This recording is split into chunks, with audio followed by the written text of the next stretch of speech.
Halo teman tidur, ketemu lagi bareng aku Nadia. Udah siap ditemenin tidurnya? Yuk, tarik selimutnya, dipeluk gulingnya, dan jangan lupa pakai headsetnya ya. Satu kisah siap menemani kalian. Selamat mendengarkan dari teman tidur.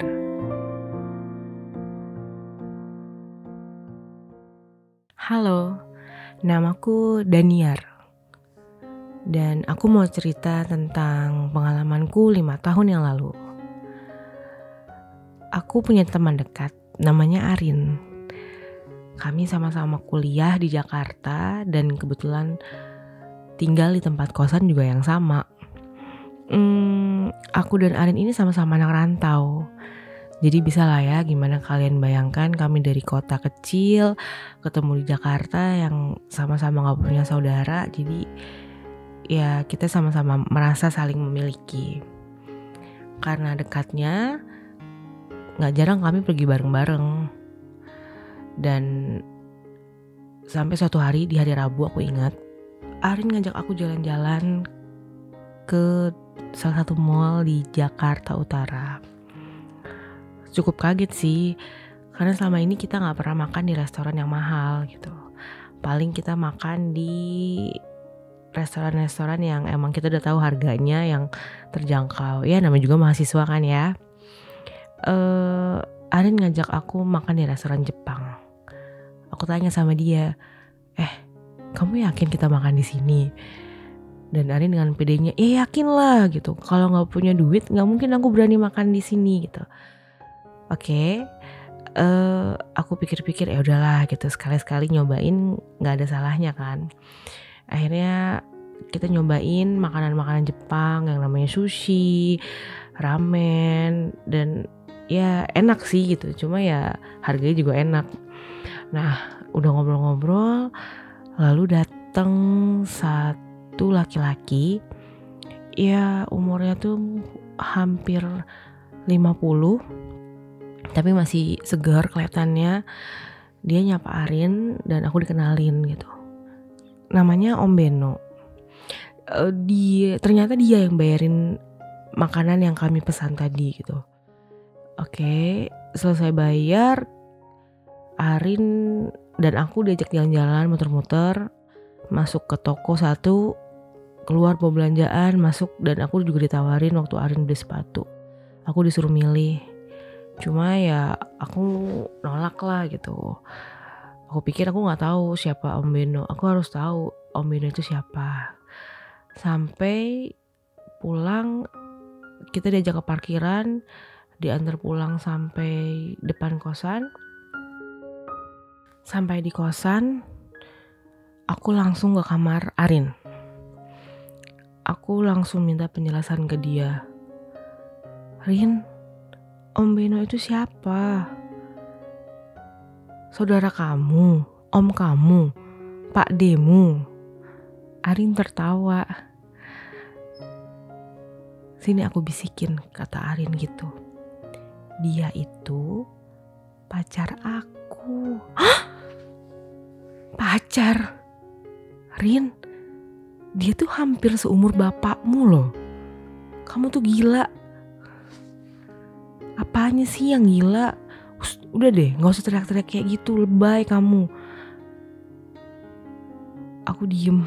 Aku benar-benar bingung waktu itu. Hah? Lebay gitu? Gimana gak lebay? Waktu tahu teman deket kamu ternyata pacaran sama om-om gitu. Terus reaksi aku tuh harusnya gimana? Seneng, kasih selamat. Kan gak mungkin kayak gitu. Kamu udah ngapain aja sama dia, Rin? Arin malah tertawa. Dengan gampangnya dia jawab, kamu tuh kuno banget deh. Kayak gak tahu yang kayak gini gitu. Ya dia kan udah ngasih cuma-cuma, udah ngasih uang ke aku, udah belanjain aku ini itu. Ya sebagai balasannya ya aku servis lah kalau dia ke Jakarta. Emang Om Beno orang mana, Rin? Dia tuh tinggal di Medan. istrinya stroke dari setahun yang lalu. Ya namanya laki-laki, dia butuh perempuan yang sehat untuk memuaskan hasratnya kan. Dan ya tugasku ya cuma itu aja gitu. Aku sama sekali nggak pakai perasaan sama dia. Dia seneng, aku seneng, ya udah. Aku makin kaget. Tapi aku masih terus penasaran, masih terus ingin bertanya, kenapa? Kamu serius, Rin, udah sejauh itu? Iya, serius yang kayak apa sih? Kalau kamu mikir aku serius mau nikah sama Om Beno, ya enggak lah, gila kamu. Mana mau aku nikah sama bapak-bapak kayak gitu. Aku tuh cuma mau duitnya. Yang penting sekarang aku punya uang, aku bisa belanja, bisa jajan, bisa beli apa aja yang aku mau. Gak usah pusing nunggu hasil kiriman. Aku tahu, Rin, ini gak mudah untuk kamu.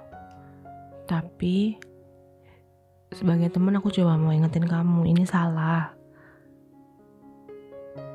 Aku minta, ayolah udahi ini gitu. Dosa, Rin, ini dosa gitu. Iya, aku tahu ini dosa. Terus kamu mau biayain aku, kamu bisa, hah?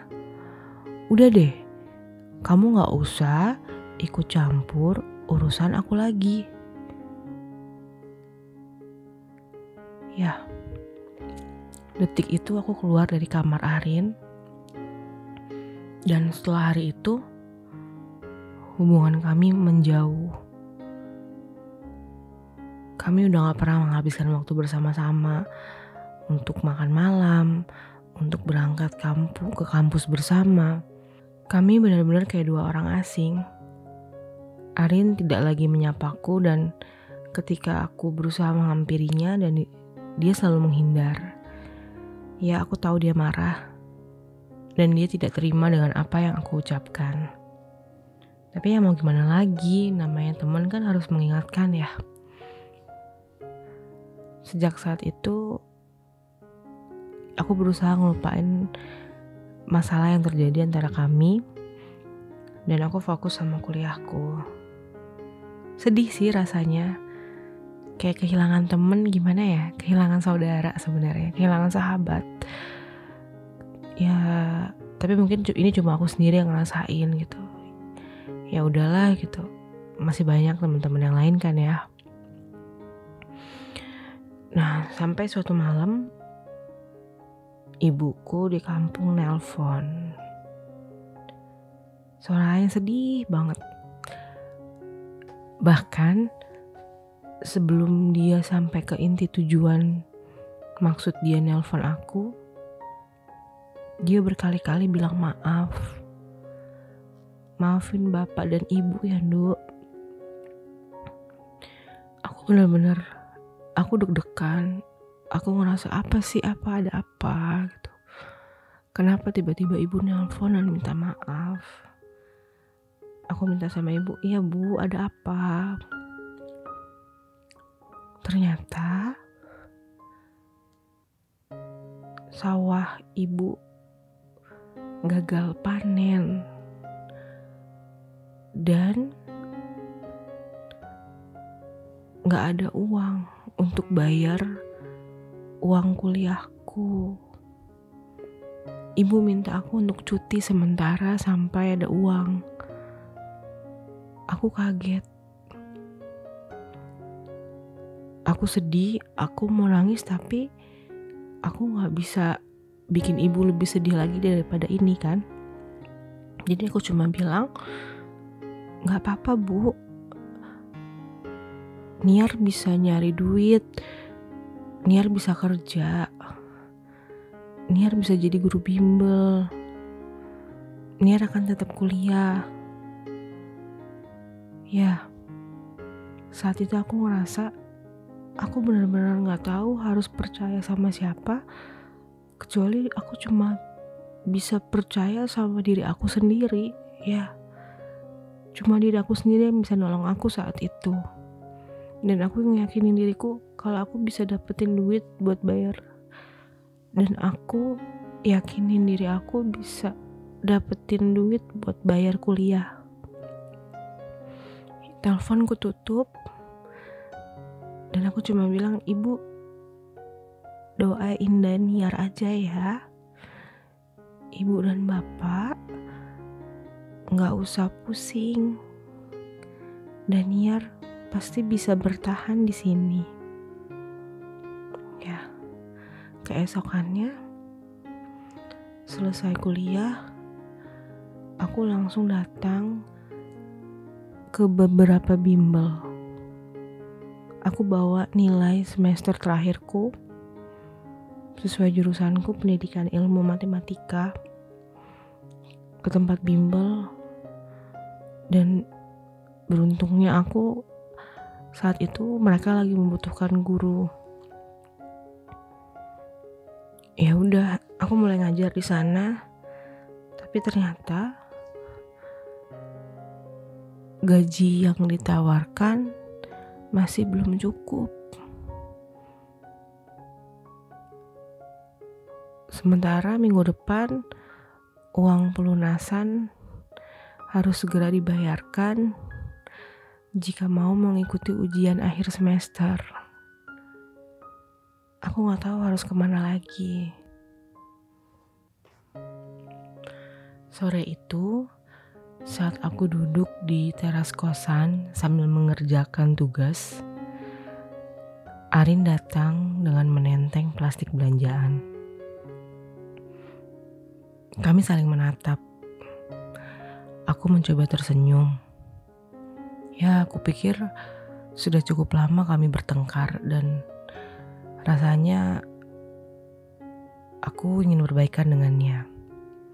"Rin, dari mana?" "Abis dari GI," jawab dia sambil nunjukin barang-barang belanjaannya. Aku berdiri. "Rin, aku mau ngomong sebentar, boleh gak?" "Ada apa? Kamu mau ngomonginan dulu lagi?"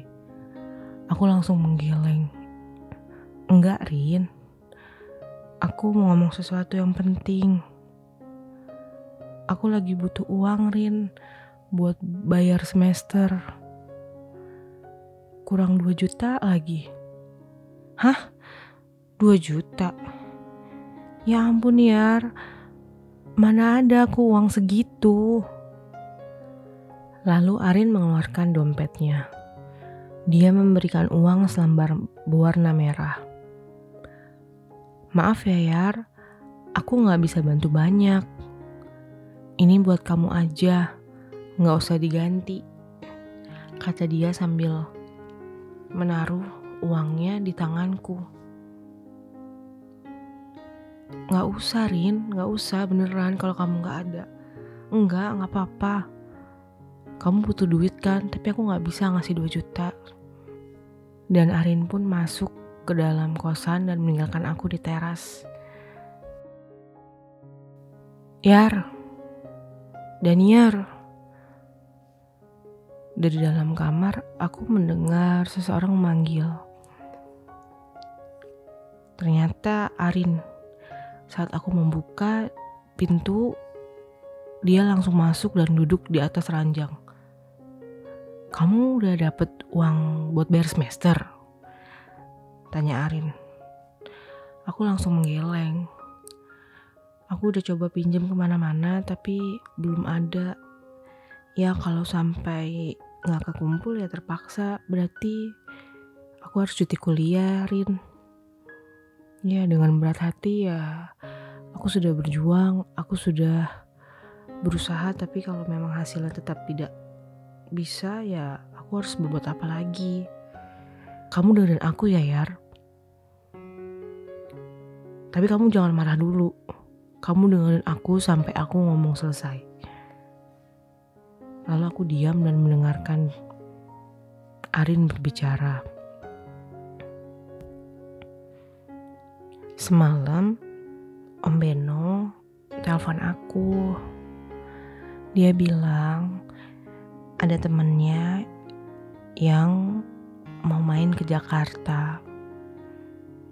Dia minta dicariin perempuan yang masih perawan. Maksud kamu apa, Rin? Shh, kan aku udah bilang, dengerin aku dulu, Yar.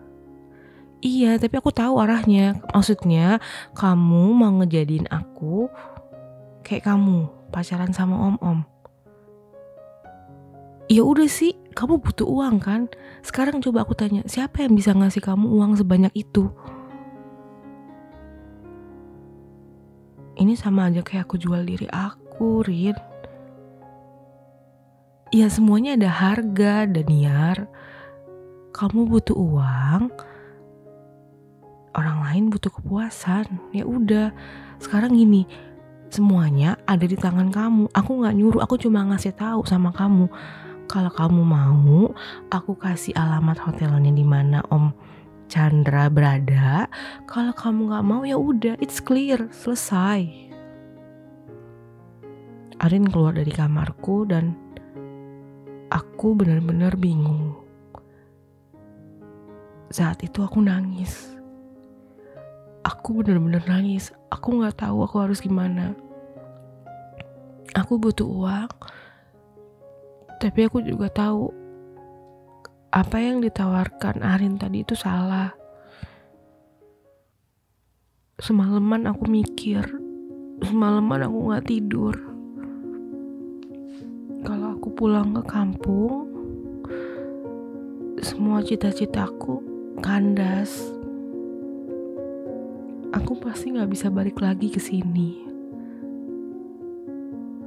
Subuh-subuh aku langsung ketuk kamar Arin. Arin, aku nggak tahu ini salah atau benar. Dengan alasan apapun aku tahu ini salah. Tapi ya udah. Di mana aku bisa ketemu sama temennya Om Beno? Saat itu Arin langsung meluk aku dan aku nangis. Aku nangis. Iya. Arin langsung bilang, ini memang salah, tapi selalu ada pilihan kan dalam hidup. Dan ya aku tahu aku akan menjalaninya untuk mendapatkan uang. Jam 7 malam aku datang ke hotel di kawasan Jakarta Selatan. Seseorang datang untuk menjemputku dan mengantarkanku ke kamar 302. Kupikir kamar itu kosong. Saat aku duduk di sofa, seseorang laki-laki berusia 40 keluar dari kamar mandi hanya menggunakan handuk. Dia tersenyum dan menanyakan siapa namaku, seolah-olah kami adalah dua orang yang sangat akrab. Baru aku tahu kalau itu adalah laki-laki yang bernama Chandra, orang yang akan membeliku malam ini. Semuanya berlangsung cepat. Aku bagai mayat hidup. Aku seperti jalan di antara kegelapan. Dan benar-benar, ya, saat uang 10 juta yang diberikan Om Chandra padaku, aku menangis lagi. Ya, aku hanya bisa bilang terima kasih. Dan balasan terima kasihku itu, Om Chandra mengecup pipiku sekali lagi sebelum aku keluar dari kamar hotel.